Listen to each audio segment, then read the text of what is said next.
What's up, everybody? Good afternoon. Good afternoon, Facebookers here. Good afternoon, those on Instagram. For those of you who do not know me, let me turn down this music really quick. I was jamming. I absolutely have to work with some type of music. And so I put on instrumental work music and then I just work. But those of you who do not know me, my name is Janae Wynn. I'm a personal finance strategist. I help women remove financial shame and smash their financial goals one step at a time. I'm also the CEO of Financial Healing for Women, where we partner wealth, biblical principles, and tangible techniques that help you see real transformation and live the abundant life that God has called you to have.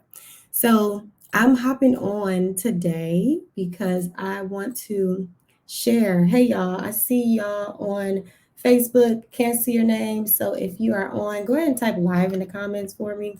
Live in the comments. And drop a one in the comments just to let me know that you can hear me. Drop a one in the comments to let me know that you can hear me. And type live if you live.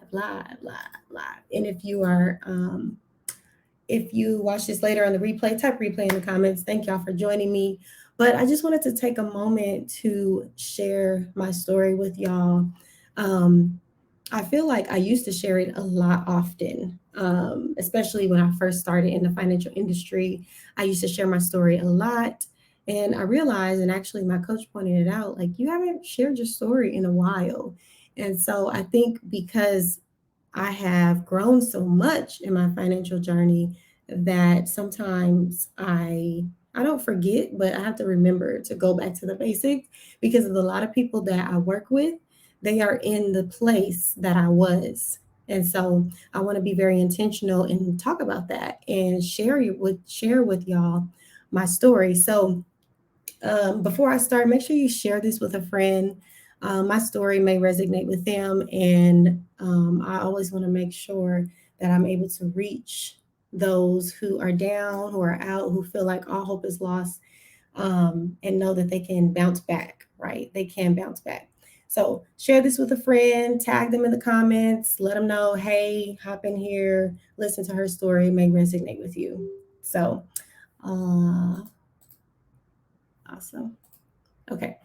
All right. So I just want to, my story is so in depth. It may take me a while to get through it, but I want to make sure that I take my time. I'm not going to rush. And because I really just want to tell you everything, tell you everything. So let me start. So in my journey started in 2014.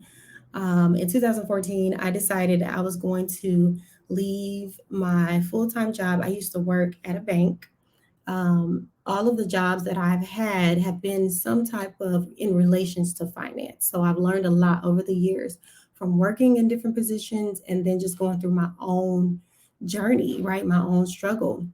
And so I decided to leave my full time job and working at the bank as a teller to pursue a career in real estate.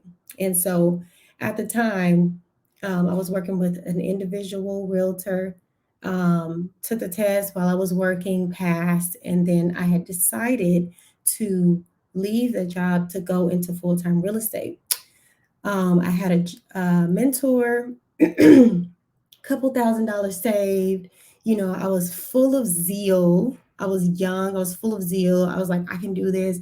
I got this. My thought process was I was going to sell a house by December, right? And pick up another client along the way. I had these really big, audacious goals. Shout out to Audacious Ciante if she's on here. She got me saying that word a lot.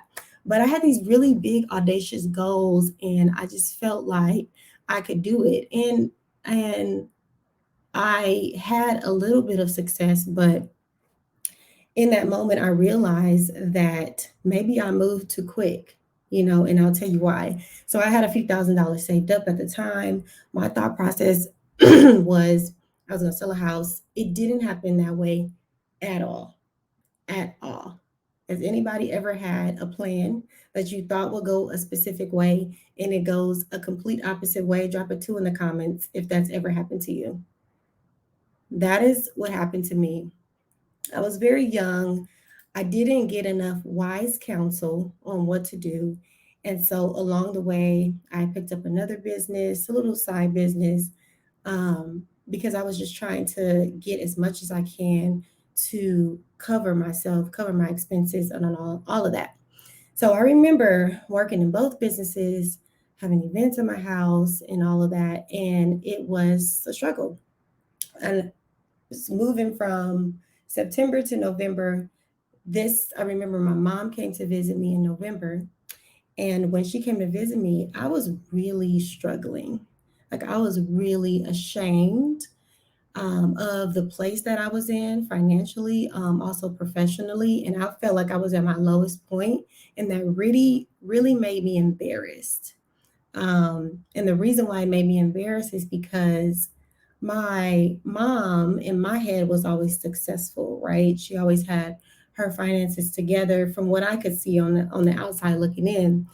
And I was ashamed because I was like, man, she sees me in this struggle phase of life where I was broke. I made all these mistakes and I was ashamed, and she could see it. And so I felt like I was completely, what's the word I'm looking for? I was, I don't know, everything was just open. I can't think of the word I'm looking for, but I was just out there. I was out there, right?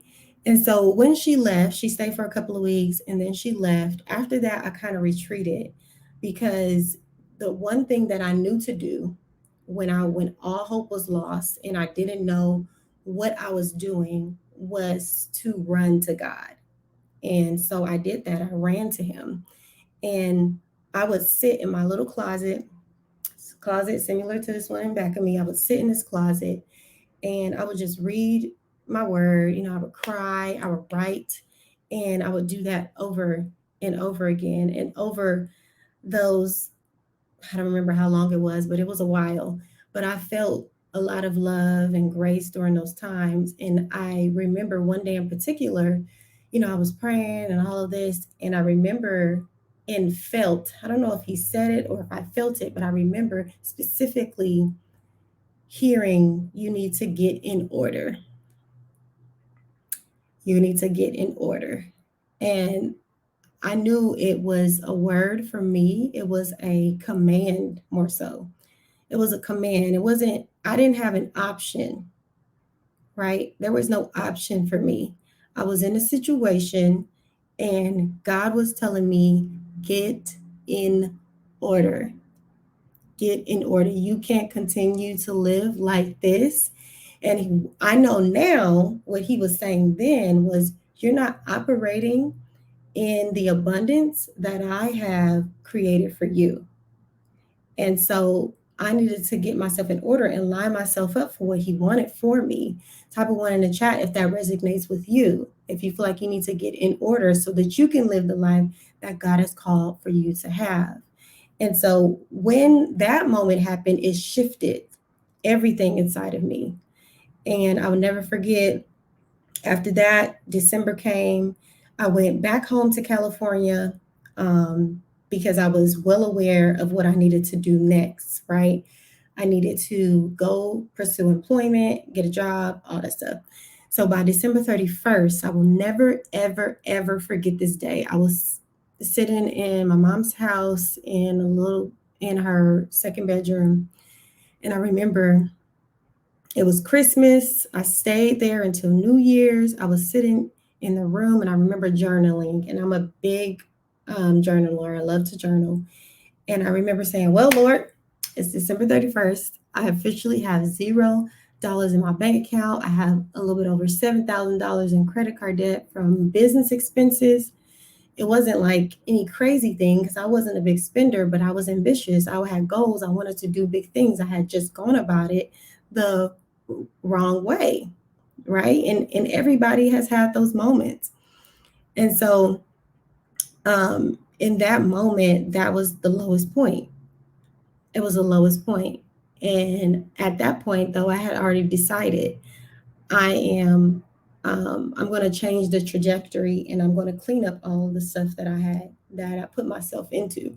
So, um, January, February comes around 2015. I remember asking my mom, and I'm going slow because I want to take you through the pivotal points where I had made decisions. I made decisions.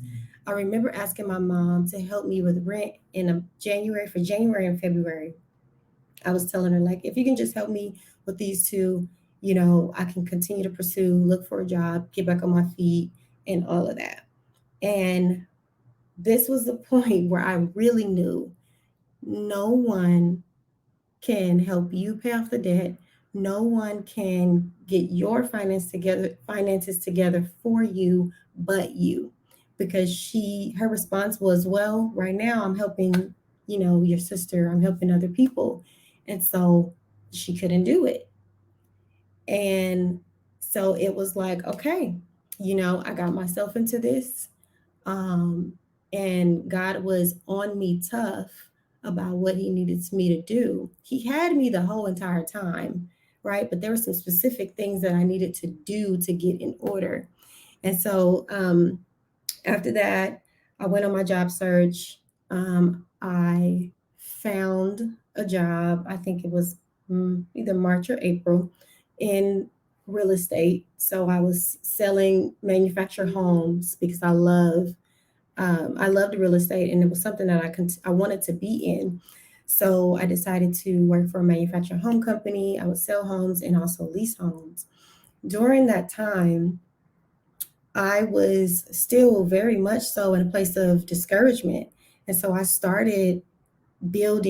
built a vision board. And on the vision board, it had debt free. It had like a lot of other things. I even have a picture of it, I think, on my Instagram, but it had debt free. It had the vision that I wanted for me and my husband. It had a home, it had a car, it had just different things on there because I needed to start, I needed something that was going to keep me positive in the phase where it was hard. It was hard. And so what I would do was I got that vision board, put it on the wall, and then I would go to work and I would just start finding pictures and phrases and stuff. And then that vision board turned into a whole entire wall. Like I almost had half a wall just with images and affirmations and scriptures and things like that because it took everything in me to heal during that time, right? Um, then I started reading some books and things like that, and that is when I started to learn how to budget, how to pay off debt, how to get myself in a position financially. Um, and then from there, I went from one job. Oh, I downsized my whole entire life. Sorry, it feels like I'm skipping around, but like literally, I feel like the story is so long if I have to really tell it in detail. But I started to read books and things like that on finances. And then I started to downsize my whole entire life because the way my finances were looking, I needed places I needed to free up money from my income so that I can be able to get free. I'm a strategist, and so I think strategy, right? It doesn't matter how much money I make, whether it's $10 an hour, $10,000 an hour. I have the mind to think strategically to get the most benefit out of whatever I have. That's why it doesn't matter if you make a little bit of money or if you make a ton. Usually, the people that make a lot of money are the ones that are really, really struggling because not only do they make a lot, but their lifestyle is also costs a lot. So it doesn't matter. Um, but where was I? I downsized my life and freed up enough money to create a goal to be able to pay off the debt by the time frame that I wanted to. But let me just tell you how good God is because I was just doing my part. That was my part. But then I had started working for a company and I started off as an agent there. And then I got promoted to manager in training. Then I got promoted to a sales coach. And God just took me on the journey to increase my income over and over and over and over, that continued to aid me to get in a better place financially. So um, it literally blew my mind because I got three raises in 1 year. And that was the next year after I had made up my mind and said, okay, God, I'm going to do this for you because I know that you didn't call me to live this way, to struggle. But I also had to say within myself that you're doing this for the future you. You're doing this so that um, I can live a life in my 30s that is so much better than my 20s, right? And God showed me that with proper stewardship, faith, smart work, that you can get where you want to be. And so I would have crazy things happen to me during that season. Like I would win awards and I would win like competitions and things like that. Something super small is like from $100 to thousands of dollars. And I was just relentless in meeting the goals, getting out of debt. And since then, in 2018, hey Tiff, she said amen. In 2018, that's when God started putting on my heart to start helping women with their finances. And I remember it so clearly. I was in the kitchen in my apartment, just walking around, and he was just like, you know, enough. You need to go and you need to go do it. Right. So it really from then, that's when everything started. And the reason why I'm so passionate about finances and about this is because I'm really passionate about seeing women, people healed financially because of my own experiences, right? I know what it feels like to feel like all hope is gone, to feel like you're literally drowning. Um, and the only way that you can get out of that is by getting help, right? Most people don't have the slightest idea of how to get from point A to point B.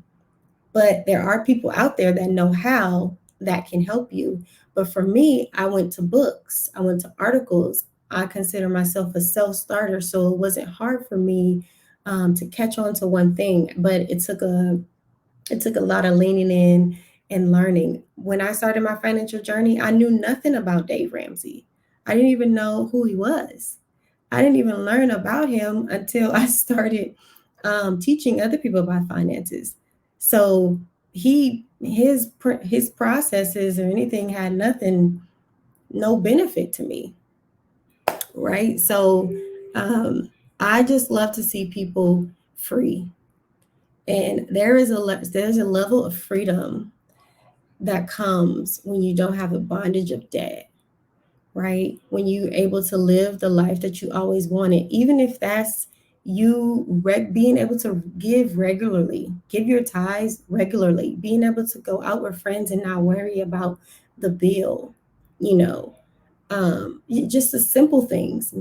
You don't even have to have the big things. While I have big goals, um, some people just want to do the simple things. So there is just a lot of people miserable and struggling financially. And the reason why I can resonate is because that was me at one point, literally miserable, and was afraid because I didn't know what to do.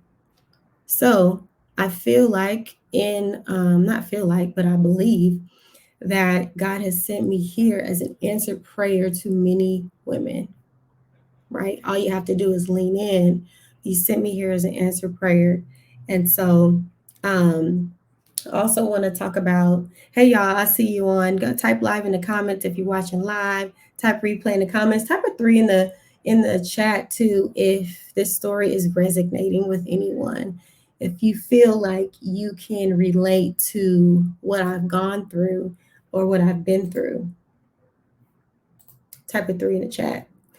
But so I wanted to share with y'all my story, but I also want to kind of dive in and tell you where I'm going. So obviously I'm not in that season anymore. I've done a lot of work, I've saved a lot, I've paid off a lot, which allowed me to be in a position where when I got married, um, before I got married, I was living on only $1,500 a month. So my expenses were only $1,500 a month. And of course, I was getting paid a lot more than that at the time. And so I was really able to save a lot, and have a lot of flexibility. And I'm so thankful that when I did get married, that only amount of bills that I took into my marriage was $500. All I had in expenses, $500. So where we are right now, is we are starting to build our stocks and options portfolio. Um, our goal by the end of the year is to reach $100,000 in our stock portfolio. And how we're doing that is because we have a really good friend who's awesome at it, and she has willingly helped us learn. So another reason why I wanted to share my story, my financial healing journey, is because I think people have a hard time staying in their present, where whatever your present is, staying in your present. You do have to understand budgeting and paying off debt and getting yourself understanding how to uh, make financial plans in a smart way before you can get to the next step. So it seems so appealing in all of that to want to invest and to get into stocks and options. But if you don't know the basics, then you can get yourself into a lot of trouble because mentally you're not there yet at a point where you can handle doing that. I remember when I went to a wedding, last summer, and it was in Utah, and there was a guy there who was an investment broker. And, I was telling him what I do, how I help women in their finances. And I was telling him what I do, and he was telling me what he did in investments. And he turned to me and said, "Oh, they need to go to you. They need to go to you first." And because what he gets is a lot of people that gets to him, they're not yet at the level of understanding, and so it hurts them, right? Their minds aren't there yet where they can invest and understand, right? Because even though you can invest, you can get the money, what you do with the money, you still got to go to management. Management is always going to be the key, always. Doesn't matter how much you make, you do have to learn how to manage. Doesn't matter if you have a financial advisor, if you have the type of financial advisor that does all the work for you still need to know and understand, because that's how people lose money, because they're putting all of their trust into this person, and um, and you know nothing about what they're doing. So it's just not wise. It's not wise. So that is our next. Of course, another thing that we are really big on is creating multiple streams of income, because we want to continue to invest. So investing is the next for us in every capacity. Investing in stock and options. We're also looking to invest in real estate. We want to start off with the fourplex, particularly possibly an Airbnb fourplex. So we've been really looking into that heavily. I like the fact of not having long-term renters. I think it's more beneficial for me and what we would want to do in this season. And then we've also looked into other investments, like starting RV business. It's just different things like that. But our main goal is investing in stocks and options and investing in our businesses and other businesses. And so that's where we're moving to. And so, no, for those of you listening, I'm not teaching on investment stocks and options right now. Half of the people aren't even ready to learn that. How many people aren't ready to learn that? So where you need to do an assessment of where you are and see, is spending the issue, is budgeting the issue, do you have a bunch of debt, where are you in the process, and start there. I am not a fan of teaching on stuff until I have mastered it and I am proficient in it. And there are a lot of things that I'm proficient in, and stocks and options is something I'm still learning. So I'm not going to teach you. So don't ask me. But I love y'all though. I love y'all. Um, that's basically what I wanted to come on here to just share my story with y'all, share my heart with y'all, why I do what I do. It really does stem from what I have gone through. And because I have gone through it, and because I have also studied and worked with other people, helped them pay off thousands of dollars in debt, reach major goals, moving into house, going into business full time, and doing things like that. Um, I am super qualified to speak in that area. So I wanted to make sure that I never forget my story, and that I share this with y'all. In a few days, I am going to be um, releasing something. I won't tell you what it is, but on May the 5th, actually, I'm going to come back live, and I want to share something that I'm going to be having soon. I don't want to give it away. So make sure you stay tuned, stay connected with my page. I really do appreciate y'all hopping on and listening. And I will see y'all back live on May the 5th at noon. All right. So have an amazing day. I love y'all. Have a great day. And don't forget, whatever you do, make sure that you always live life abundantly. All right.